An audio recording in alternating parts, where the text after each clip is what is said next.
Welcome to the Extra Mile podcast for bar exam takers. There are no traffic jams along the extra mile when you're studying for your bar exam. And now your hosts, Jackson Mummy and Megan Saya from Celebration Bar Review.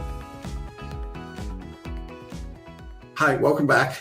I know. I just hit that start button without telling you, didn't I? Sometimes I do that. I see the top of the hour and I'm like, boom, got to get going. In any event, how are you? Doing pretty well. Trying to prep for the holidays and Christmas and try and keep those expectations low because I think we're all running a bit on empty right now. Yeah, I've had lots of calls with our students, but also with people inquiring about our course. And I sense that people are just tired and they're frustrated. And I don't know if there's probably there are other adjectives, but those two really come to mind. Are you seeing that as well? Yeah, definitely. Everyone is fried right now. It's been a really long year. There's hope on the horizon, but we definitely know we've got a while to go until life gets back to normal. So yeah, I think definitely you hear me say it all the time, but to our students, I hope that everyone's giving themselves a lot of grace right now that it's just hard. It's hard for everyone. And then for all of you who are studying for the bar, it's another crazy, stressful thing to pile on top of it. So yeah, you're not alone in it, any of you. Yeah, and I know this sounds a little big brother-ish. We can see when you're on the site. We can see when you're studying or when you're doing practice questions or if you're watching lectures and so on. And I got to say, I am truly amazed at how consistently we've got people studying. And I want to just congratulate those of you that are really sticking to the schedule and working through it. I recognize that comes at a price, and I'm really proud of you for doing that. I know it takes a lot to do it right now. That's great, and congratulations for continuing to work towards that goal. It will be worth it when you pass. So it's been a busy week in the bar exam, as so many have this year. You want to start and bring us up to date on what's going on around the world? Yeah, so let's start with New York because that was the major jurisdiction that released their results today. So very interesting. There's a few different things that we can talk about with New York, but let's start with their overall pass rate. It was an 84% pass rate. So obviously, Jackson, this is significantly higher. Why is that? Because they didn't let anybody who'd failed the exam take it again this time. This is culling the herd, and it's loading the results in a way that is really, I think, disingenuous. The numbers are pretty staggering. There were 5,000 first-time takers of the New York exam, and there were, get ready for this, 146 repeaters. That's all they allowed in to take the exam. That's 0.02% of the total bar group. Now, those 146 repeaters had a 45% pass rate. That's no great surprise. That's consistent with the rest of the country, I think, right now. But when you take this pass rate and you say 84, 85%, you think, wow, that's really fabulous. But it's really skewed pretty deeply, isn't it? Yeah, definitely. New York inexplicably shut off their bar exam to most repeat takers. The 146 repeaters who were allowed to take the exam, Jackson, were these people who had failed multiple times? No, there were one-time only failures. They had to go to a New York ABA law school. Only 34 out-of-state ABA law school failures were allowed to take the exam. No foreign repeat takers were allowed at all. No law office study. They cherry-picked really who was going to sit for the exam. And even the foreign educated LLMs that were first-time takers were so narrow, it was less than 1,000. That's a way small number than normal because they had to have taken an LLM from an ABA accredited law school and be a first-time taker. So they really limited this in such a significant way that it's hard to make any sense of it. And then it's even harder to figure out why they're continuing that process going forward because it's an online exam. What difference does it make if you've got 5,000 or 6,000 or 10,000 people? To me, I don't get that. But there are also some weird things they've done in terms of announcing how they're handling the scores. Do you want to talk about that? Yeah, so very interestingly, so this is, your ears should perk up if you took the bar in this past October or a September administration and you got a really high score that would allow you to go into New York. They said in their statement today, candidates who took the 200 multiple choice questions wouldn't have the reliability states got to score however they felt like scoring.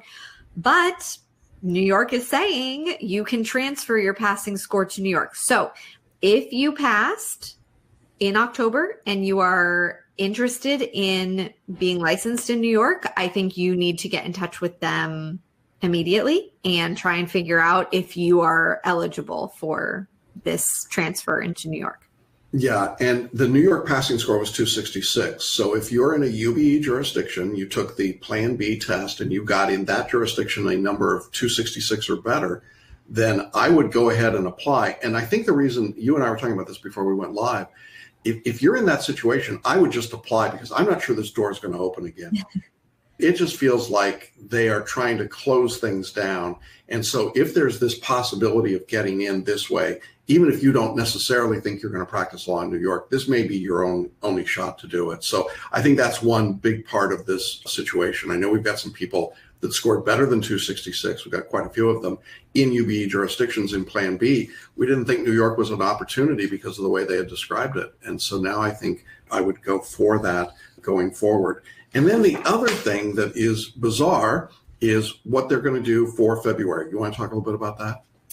Yeah, so for the February exam, New York is going to do it online, which we knew, and they are allowing, again, which we already knew, they're allowing anyone who failed the October exam, they can take the February, so whether LLM or ABA, accredited law school in the States.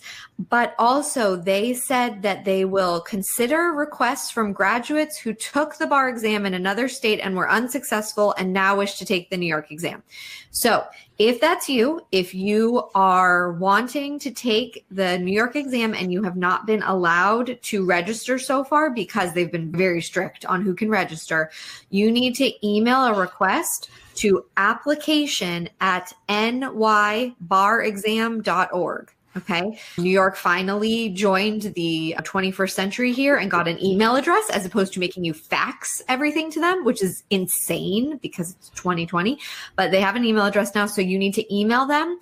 And I would do it today. So if you are thinking you want to sit in New York in February, this is not a guarantee. They said they will consider it. My guess from the language is that they are going to probably give priority, and just what they've been doing, they will probably give priority to people who sat in October somewhere else, or the September jurisdictions. If you sat in this last go around somewhere else and failed, hopefully that's you, that you tried, even if you were unsuccessful. But either way, I think you need to email them today and try to get on that list and convince them to let you sit for the exam. Yeah, it's pretty crazy. And while we can't give individualized admissions advice, I think we can say with some degree of confidence that you should try everything you can to get into this exam if you can get in. These rules are very ambiguous, and I think they've deliberately written them in such a way to give themselves the maximum flexibility to decide who they're going to let sit for the exam. I'm not expecting consistency in their decisions. I think you just have to be aggressive about it. So definitely agree about that. So I think that this is a strange situation in New York, and do what you can. If you're thinking about New York, this may be that small opening in the window. Don't know what it means for July of 2021. They've not talked about that at all. And I would be hesitant to make a prediction at this point about where we're going to go in the New York test. So there we go. So when you hear about 85% pass rates, just remember that it's a hyped up number. So yeah. Very strange stuff happening in New York. A little confusing, not great communication. So that's why our advice, obviously, and like you said, Jackson, we can't give individualized advice, but our advice generally is definitely to get in touch if you potentially could fall into either one of those categories: petitioning to take the exam in February or a score transfer into becoming licensed in New York. You need to get in touch with them right away to try to figure out if you will be allowed to do either one of those things. All right, let's talk about some other results that came out in the past week. We got Connecticut. They had a 67.5% pass rate, which was up from 60% last July. So that's good news and still going along with the trend overall that we're seeing of these higher pass rates. And then also Georgia, they had a 68.2% pass rate for the October exam. And Jackson, this was the one that was open book, and Georgia is sticking with the open book essay exam for February.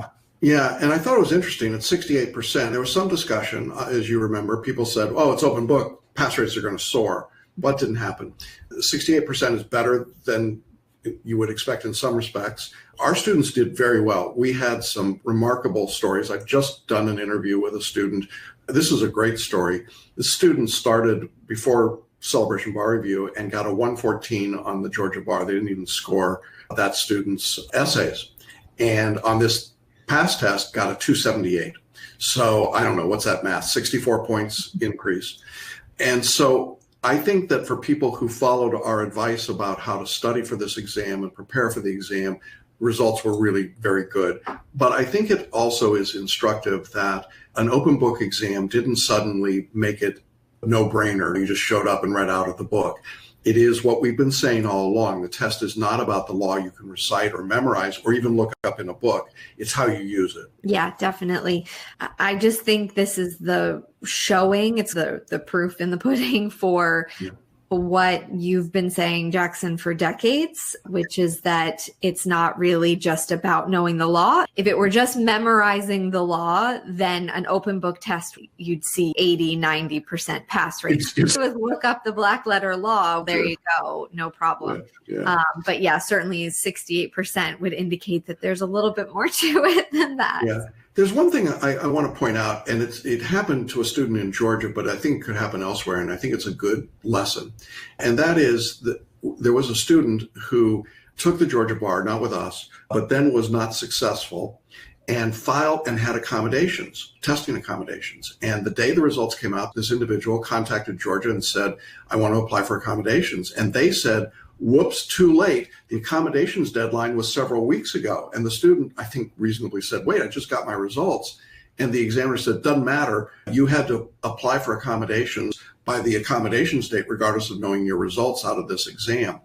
I would just use that as a cautionary tale that if you are getting any kind of accommodations, watch those deadlines in your jurisdiction and make sure you hit those deadlines regardless of whether or not your results yet.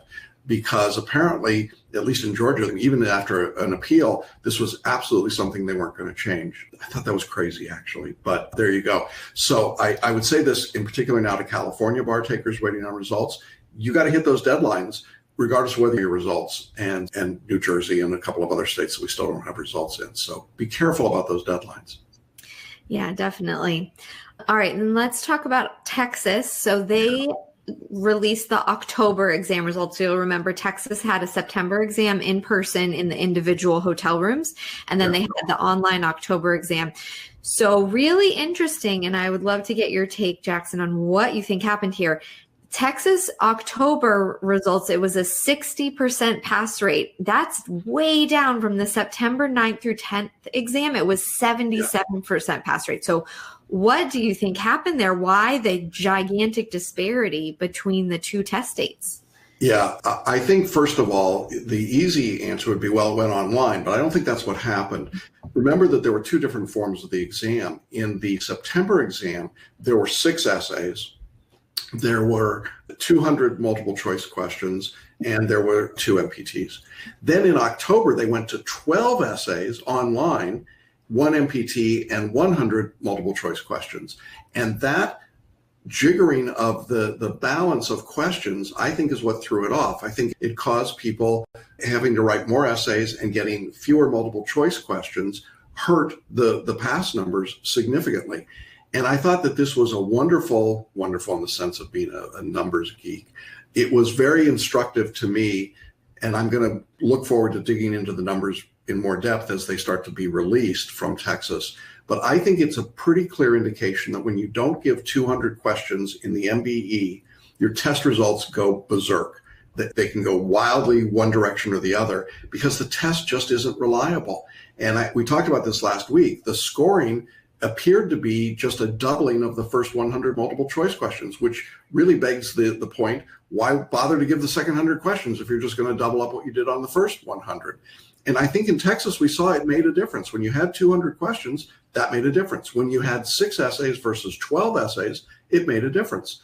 And I don't think the online component is what caused these numbers to break. What do you think? Oh, no. Yeah, I definitely agree. There's no meaningful difference in Texas between who took which exam. So it was really pretty much the same makeup of students and applicants. It was less than a month apart, and just a difference in some cases of people who felt more comfortable taking it in person versus people who felt more comfortable maybe for, health reasons to take it online. But really nothing that should have accounted for such a dramatic difference in the scores. This wasn't a situation where you had significantly more repeat takers in the second group. So of course the pass rate was lower, like nothing like that. So yeah, definitely. It's really good insight. And ultimately now Texas is part of the UBE. So if you're one of the people that took the Texas bar exam, you've got your pass or fail result, but now throw it all away because we start all over again with UBE. Really strange. How many different forms of one exam do you have to take, right? Yeah, definitely. All right. One last note about results. So normally New Jersey tends to follow around with New York results being released, but unfortunately there's a big snowstorm hitting New Jersey. So all of the government offices and buildings have been closed. I think at 1:00 Eastern today, the governor shut everything down, sent everyone home.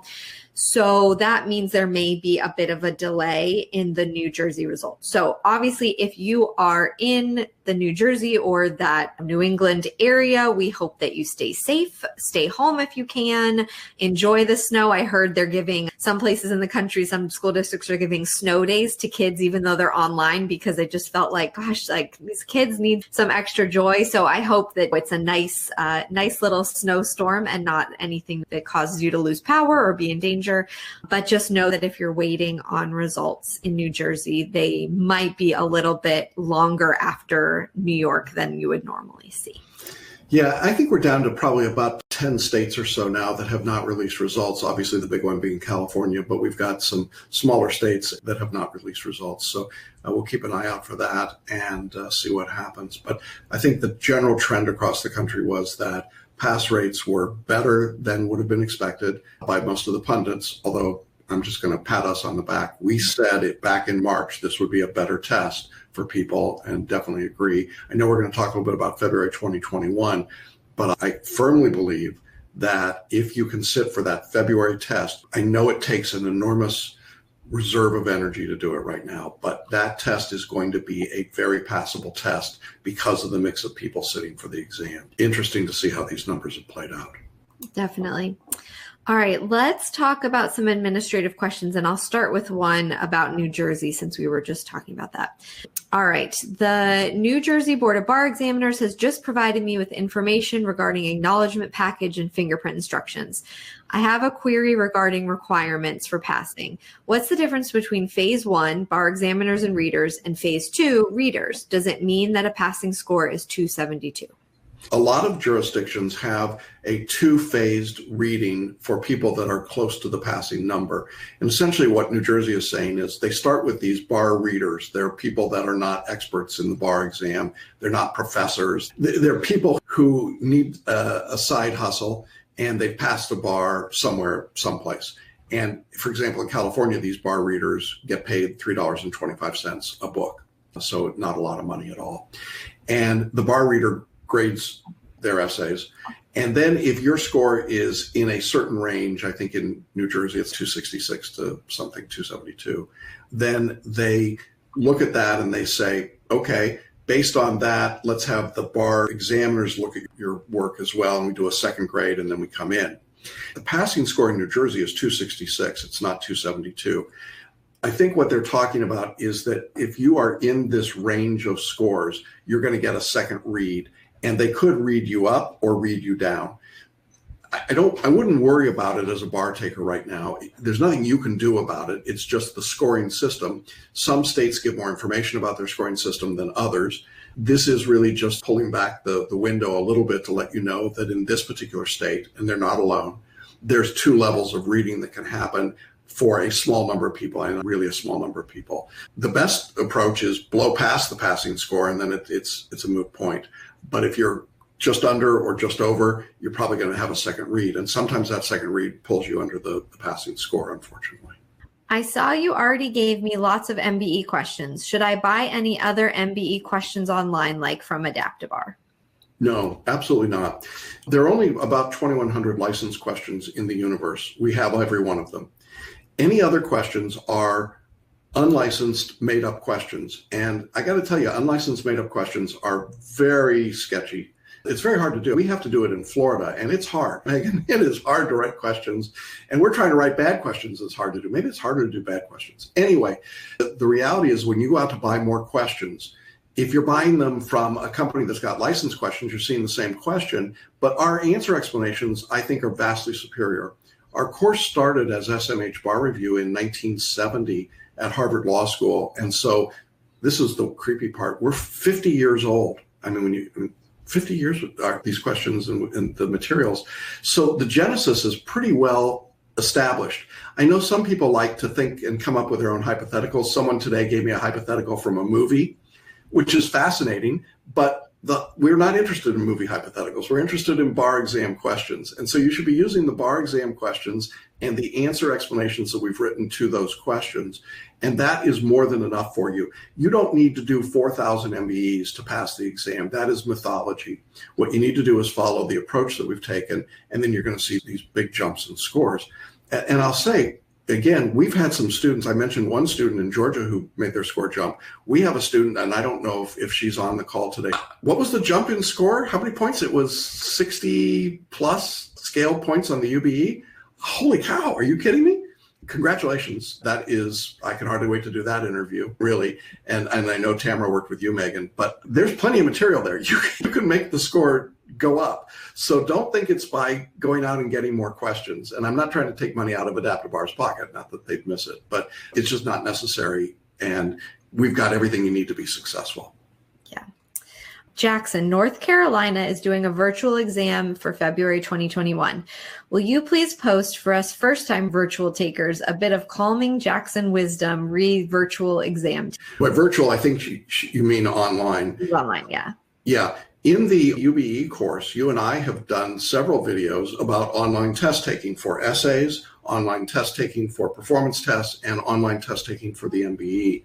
I would really encourage you to go back through all of those. The other thing that I think might be helpful, and I think Tanya's one of the people that probably has done this, is to go through our Abundance Masterclass. Abundance for Bar Study is designed to help you calm and focus and get the most out of your studies. So whether it's finding something online or knowing how far to study or just being anxious about online test taking, whatever those things are, I think that you'll find you can master them pretty easily once you master your emotions and you understand how you are approaching this process. Abundance for Bar Study is a 90-minute masterclass. If you've been through it, you're able to take it over and over again. It's on demand. There's a great workbook that comes with it. And I think it's one of the best tools that we've ever offered to people. And I think during this holiday season is a great time to go through it if you haven't done it. If you've done it previously, the season is probably a good time to come back and revisit it. 90 minutes that you spend here will save you so much in the way of additional needless work, I think. And so I would really encourage you to take this course. I think you can make a big difference. So that would be my response. I don't have better material than what I put in the masterclass. So there you go. Great. If I have to choose between mind maps and photo reading, which one would be the better choice? That's a really good question. I thought about it a lot, and my answer is photo reading, and I'll tell you why. I think photo reading is the fundamental key to success, particularly for repeat bar takers, because it changes the paradigm of the way you study. Everything happens differently when you're a photo reader.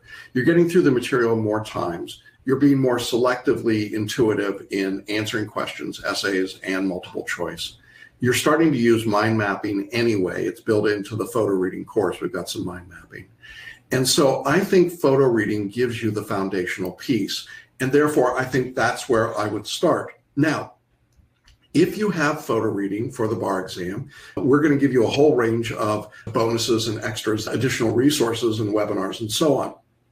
Then I would look at down the road, going ahead and adding BarMaps as you get further along in your studies. BarMaps is a series of 3 different items put together. It is the interactive video lectures with timestamps so you can find the specific subject you're looking for or the part of the subject. And then you have pre-prepared mind maps down to 2 levels that we've created for you for every subject, which is an enormous time saver because we've taken the grunt work out. We've created the superstructure there.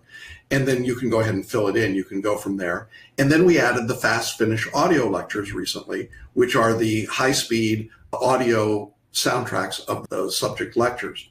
For example, today I was working with a student who was writing a property essay, and he was having trouble with easements, which is not uncommon. And I said, you know what you ought to do? He has BarMaps. I said, go to your BarMaps for property, find the easements section of the lecture and just focus on that, photo read that because he's a photo reader, photo read your entire outline, then go to the BarMaps, find the easement section in the lecture, just watch that, which will be like 12 minutes long. So it's really focused. Then go to the mind map that we created in property down in the second level, and you'll see where easements are, and then you can expand that out. And then go ahead and go to the fast finish audio for property, and you can get through that lecture in an hour and a half for each part of property. And that's how you consolidate your understanding of a particular subject. That's a really long way of saying, I think you start with photo reading, and then ultimately I think you ought to consider BarMaps. If you've not looked at it, click on the link and just check out the order page. It's got a lot of information, some samples of how it looks and works. And I think it's, again, one of those products that really enhances your study. So you want to add anything to that? I think that was great. I think the only thing I would say is remember that I'm assuming this question is really about like spending the money and which is the better purchase. You can do mind maps for free now, and I think you should. The BarMaps has different advantages to it, but don't let it deter you if you can't or don't want to purchase something now. Please do mind maps. So mind maps is just, you can do it on the computer, you can do it with a piece of paper. It just is that you have to start from obviously a blank page. That's fine. But definitely when I first read this question, I was like, do both. Why would you not? Because I'm like the mind map. Yeah, I love them. So definitely, please do mind maps no matter what else you're doing in the course. Yeah, I totally agree with that. All right, question. One of the responses I'm getting from private tutors is that the UBE itself is structured to be written in IRAC rather than FLA, and that's how it's graded. Do you agree with that statement? If not, why not? I'm trying to see if I need to adjust my writing back to IRAC from FLA to improve my essay scores. Yeah, I touched on this really briefly last week, but I wanted to go in a little more depth. I don't agree with that statement at all. I cannot find a statement from a single bar examiner jurisdiction anywhere in the country. I researched it this week. I could not find one anywhere that said this is an issue spotting jurisdiction and we've written these questions as issue spotters. I went back through the National Conference of Bar Examiners information that we've got, and they're the people that write the tests. And I've looked at the drafter point sheets, which are the sheets that they give to the graders. None of those sheets, I was able to do a digital scan, which is wonderful. You do a word search, and I look for issue spotting. Not a single instruction to a bar examiner grader says issue spotting. There is nothing about the structure of a UBE essay that is issue spotting. In fact, it's far from it. They ask very specific questions. If you look at the trend line in UBE essays, when they first started writing them, they were a little more broad and general. Today, they're almost all numbered questions, right? You've got the question, and then you've got 1, 2, 3, 4, 5 calls of the question, which are very specific. And the reason for a specific call of the question is to avoid issue spotting. If we're interested in whether or not there was offer in a contract problem, we would just talk about offer and not have to talk about offer and acceptance and consideration and so on. These are things we don't need as issue spotters. And so the reality is that the examiners know you don't need all of that. And as a result, they ask these very specific questions. And I think it's important to keep in mind that is the process that's going on. And to write then in this FLA method that we use, which is much more focused and works that way. Now, the reason that tutors tell you issue spotting is because that's all they know. That's what they learned in law school. They've never been through a course like ours. They're not aware of anything else. And so they bought into that mythology that issue spotting is the way to go. So that's what I would see in that. And I don't think you should be doing that. I think when I see the results that we've gotten out across the country, Florida, Georgia, UBE, we're seeing people with big jumps in scores who came to us from the big box courses where they've been issue spotters and now they're writing jumps. And when we interview them, and we've got some great interviews that we've just put up, what they say consistently is, I followed the writing system. If you haven't seen the interview I did with Theo this week in Florida, check it out, even if you're not a Florida student, because Theo is one of those guys. He raised his score 17 points to pass in Florida. And he talks about following the writing system and photo reading, and those things changed it for him. So I feel pretty strongly about this, and we don't think that's a particularly strong methodology to view. Do you want to add to that? Because I know you teach a lot of writing, obviously, as well, and have some thoughts about it. Yeah, I know it's scary because it's obviously we're the only people who teach this writing style. So I get that. It is really scary to swim upstream, because you just look around you and you say, everyone else around me is doing IRAC. And so it must be that you have to do IRAC. But here's the thing. Many thousands of people write IRAC and fail. I don't think the writing IRAC makes you pass or makes you fail. It's just one way to write it.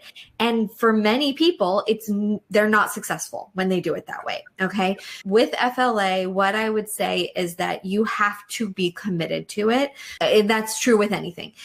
People try to sometimes keep one toe in this pool and one toe in this pool, all that you just land on your face, right?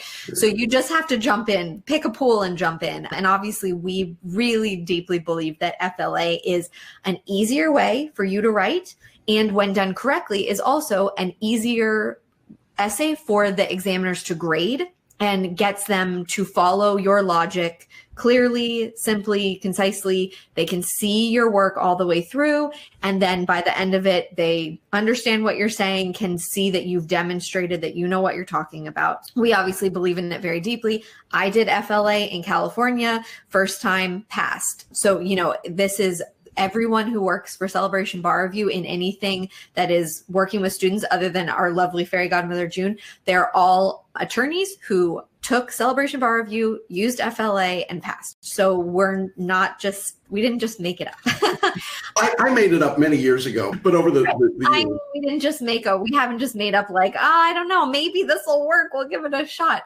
And we've certainly refined it and made it, I think, over the years easier and simpler for people to understand. That's a huge part of the personal writing workshop is in the work that I did with students at boot camp, was able to refine down how do we best explain FLA and how to do it to students, because it's new when we recognize that it's new.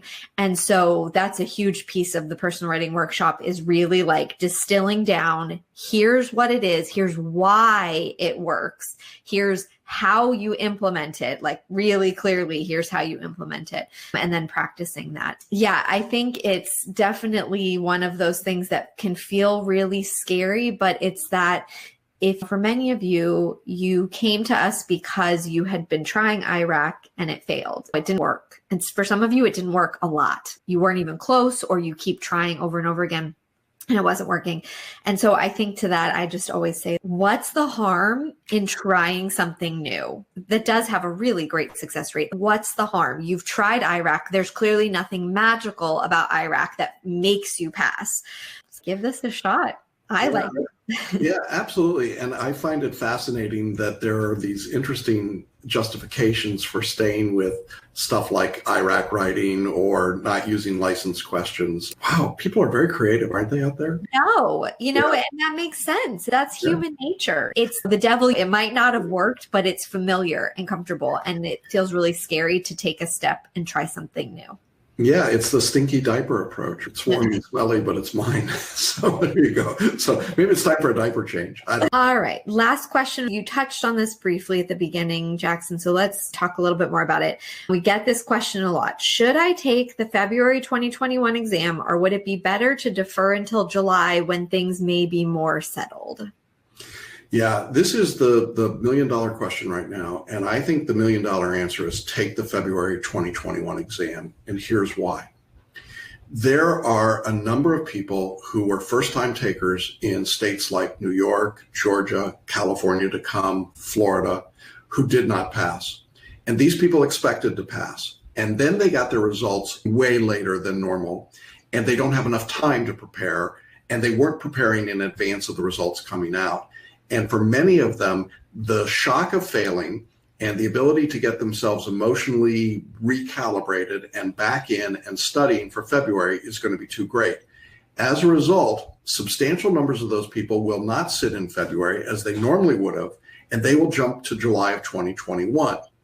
What that means is, in most states, there is an informal quota system. There are a certain number of seats that are going to go to repeat bar takers. We know that from looking at the numbers year after year. It's more than coincidence, right? It's within 25 people of repeat bar takers, that same number of people pass and fail every exam.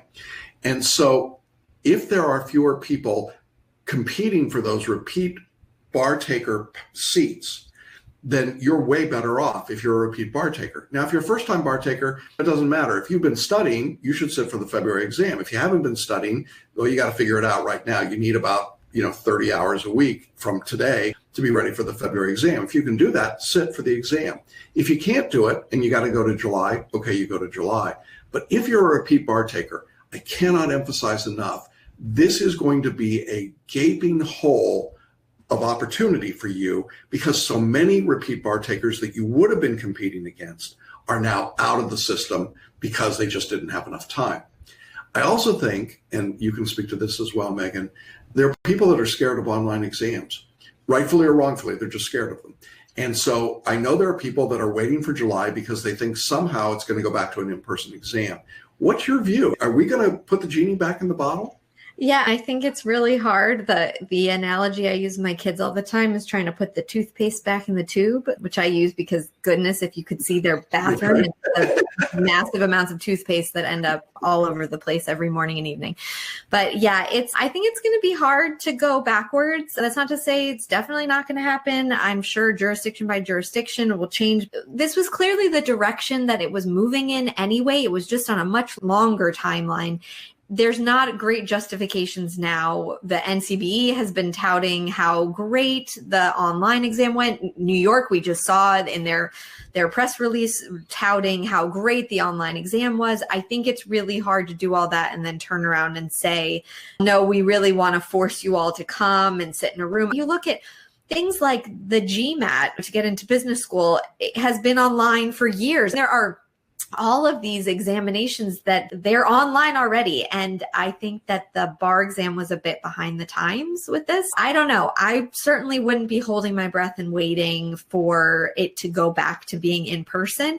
That may happen. It may not happen in your jurisdiction. It may only stay that way for people with accommodations. So I think that there's so many reasons to just do it in February if you are able.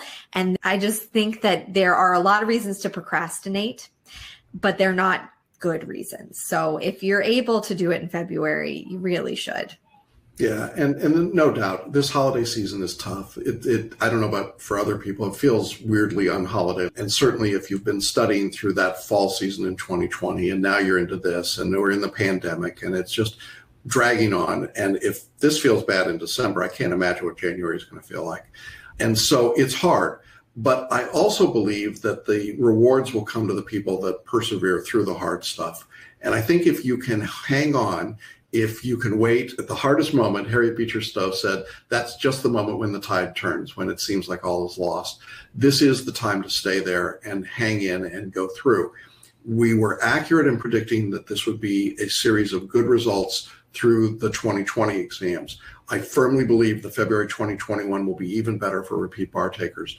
And so I want to leave you with that thought as we take a couple of weeks off now, that if you're wavering about this, please think long and hard before you bail on the February test. This could be your best opportunity, and hang on just a little bit longer. Let the tide turn and don't give up. Don't be afraid. It's going to work out. I just want to say to everybody, I hope that you do have a safe and healthy holiday.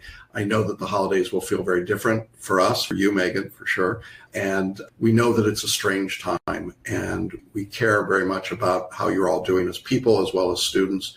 Appreciate all the kindness that you send our way to all of us, June and Megan and me, the entire staff. And so thank you for that. You are all a blessing to us, and we're very honored to be part of the journey. For those of you still waiting for results, good luck. We will be back to you before the California results come out. There you go. Any last thoughts that you've got, Megan, before we wrap up for 2020? No, happy Hanukkah, Merry Christmas, Happy New Year. I hope everybody stays safe and healthy and keep studying, keep going, push through, and then take a little time off to celebrate and be with your family, but don't stop, okay? Don't stop. There you go. All right, everybody. Thanks for being with us. Great to have all of you here. We'll see you in 2021, and let's hope it's a much better year. All right. Take care, everybody. Bye-bye. Bye. Thanks for listening and watching the Extra Mile podcast for bar exam takers at celebrationbarreview.com.